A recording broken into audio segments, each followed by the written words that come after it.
Finally, this is how today's first video dedicated to Scuderia Ferrari regarding its Formula One performance begins.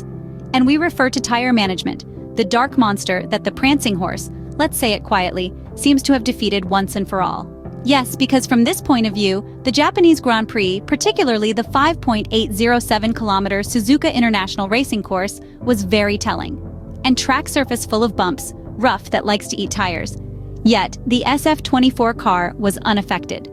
We should just look at the data related to the first stint of car number 16, a stint that allowed Charles Leclerc to gain several key positions, up to the threshold of the podium. He started the Japanese Grand Prix 8th, let's remember. The department dedicated to the dynamics of the Ferrari vehicle has really done a great job. In terms of suspension, the pull rod system at the rear remained unchanged in terms of kinematics, although the miniaturization carried out seems to have worked. To this must be added the important work done on aerodynamics, a management of the vortical flows that worked. It provides the correct load and contributes to taking care of the tires when the Ferrari single-seater carries so much fuel on board. The level of understanding of the tires is really good, in short, an aspect that is taken care of from the simulations carried out upstream of the race weekend. In Japan, the throng of tire experts from the Prancing Horse conducted a survey on the reference plane, studying it thoroughly. We're talking about measurements of micro and macro roughness, crucial indications for defining the contribution of chemical grip and tire hysteresis, which is essentially the energy loss that occurs as a tire rolls through its footprint. Through this operation, Ferrari identified the medium compound as a high-performance compound that, despite being softer than the hard, could offer the same productivity relative to consumption. So it was.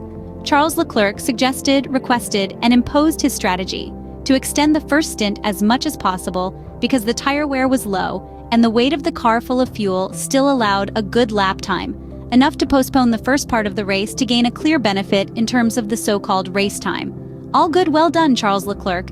There's a but. We refer to the qualifying session, where the vision on the efficient use of the tires unfortunately did not make an appearance. A lot of effort to warm up the compounds that, outside the perfect window of operation, did not provide the necessary grip to take advantage of the maximum performance of the Ferrari SF-24. A pity. Fred Vasseur is not one to talk much without actually saying anything. On the contrary, he always carries a very high percentage of frankness in his pockets. Yet, he occasionally hides or at least avoids with cunning wisdom certain topics. However, on the topic of tires and qualifying performance, he kept no secrets, blaming the insufficient work done by the Maranello team, a competitive context that in fact limited, and not a little, the result achievable in the Japanese Grand Prix last Sunday. Red Bull is very strong. True, but even the throng of people paid by Milton Keynes make mistakes. They are mere humans, like us. To make life a bit more difficult for them, they must be pressured, though. This means that their competitors must be perfect. Let's put it this way.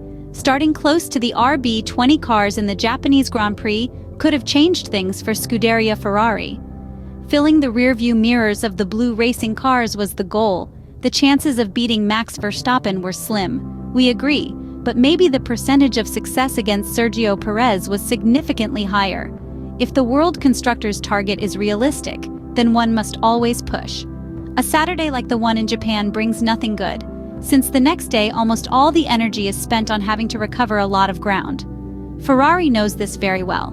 The Maranello team has learned the hard way in Suzuka and for this reason wants to avoid a deficient qualifying context from repeating itself. Just like the French manager in charge of the Ferrari racing division, Charles Leclerc too is a sincere type. When asked at the end of the Japanese Grand Prix if he should be happy about finishing fourth, he immediately replied that he might as well stay home. His iconic reasoning explains his vision on racing. And who cares if he started eighth? Finishing at the threshold of the podium, moreover behind a teammate who already knows he will leave the team at the end of the season, is not okay. It doesn't satisfy Charles, and rightly so. His final team radio at the Suzuka circuit on the lap back to the pits confirms this. An unusual silence because Charles Leclerc is not one to settle, and truth be told, knowing him a little in his communicative reactions while racing for the Maranello team, after years of listening to him, we can say he's also fed up with not winning.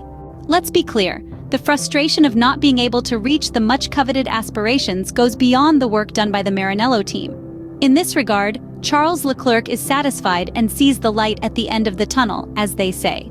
Nevertheless, for a racer of his level, only excellence counts, the kind that, for example, is lacking in the qualifying sessions.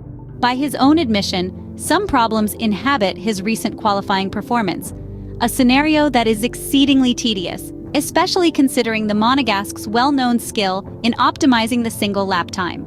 This is precisely why the frustration mounts. The crucial pushing as hard as possible for a lap, squeezing the car, we know, is part of the distinctive traits of his amazing talent, which the Monegasque has proven times and times again during his time with the Italian side.